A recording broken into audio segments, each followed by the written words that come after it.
İşitme sağlığının demans üzerine, işitme kaybının özellikle demans üzerine etkilerinden bahsedeceğiz. Bugünkü toplantımızı Türkiye Alzheimer Derneği İşbirliği ve değerli hocalarımızın katkılarıyla gerçekleştiriyoruz. Ben tekrar kendilerine çok teşekkür ediyorum.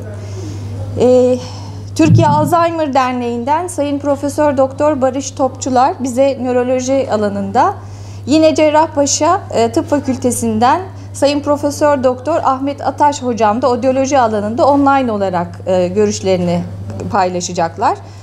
İnşallah çok güzel, verimli bir toplantı olur hep beraber.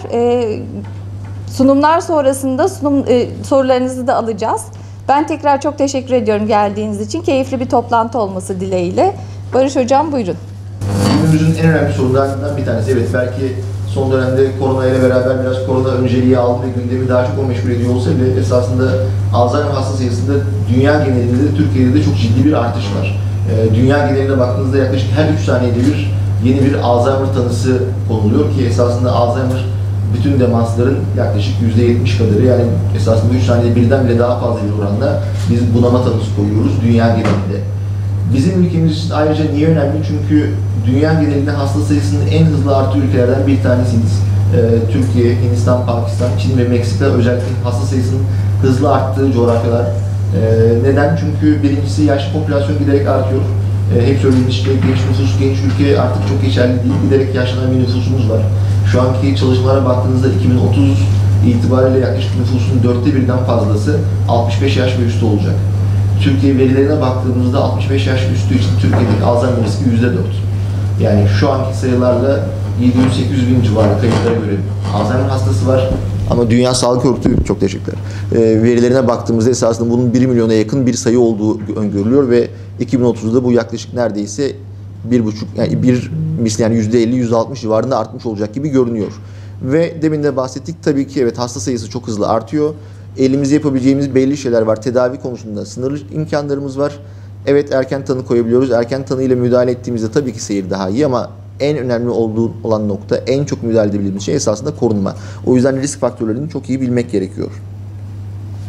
Hastalığın biraz kendisinden bahsedecek olursak, esasında biliyorsunuz hep unutkanlıktan bahsediyoruz ama esasında sadece bir unutkanlık hastalığı değil ne yazık ki.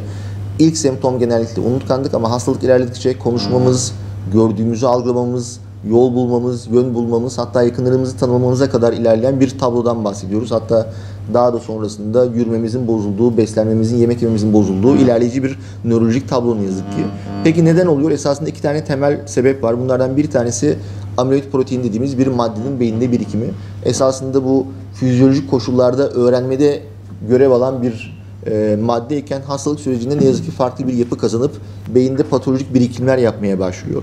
Ve bu daha sonra giderek tau protein dediğimiz ikinci bir proteinin devreye girmesiyle beraber sinir sisteminde yıkılmaya neden oluyor. Yani kabaca şöyle düşünmesi, esasında kocaman bir internet ağı gibi düşünürsek bu biriken proteinler giderek bağlantıları kesmeye, yok etmeye çalışıyor ve giderek kortikal performansımız, yani zihinsel performansımız giderek azalıyor. Korunmada ne önemli? Esasında en baştan itibaren önlem almak çok önemli. Yıllarca biz esasında Alzheimer hastalığını bahsettiğimizde hep bunamadan bahsetmiştik ama esasında artık son zamanlardaki çalışmalar gösteriyor ki Alzheimer hastalığı upuzun bir kimyasal ve biyolojik bir süreç. Yani 65 yaş sonrasında genellikle semptomları görüyoruz ama ilk semptomlar başlamadan yaklaşık 15 yıl öncesinde esasında beyinde değişiklikler başlıyor. Eğer siz bugün örneğin 65 yaşında semptom çıkacak birine 50 yaşlarında uygun görüntülemeyi yaparsanız o zamandan itibaren beyindeki değişiklikleri ve hastalık gelişebileceğini görebiliyorsunuz.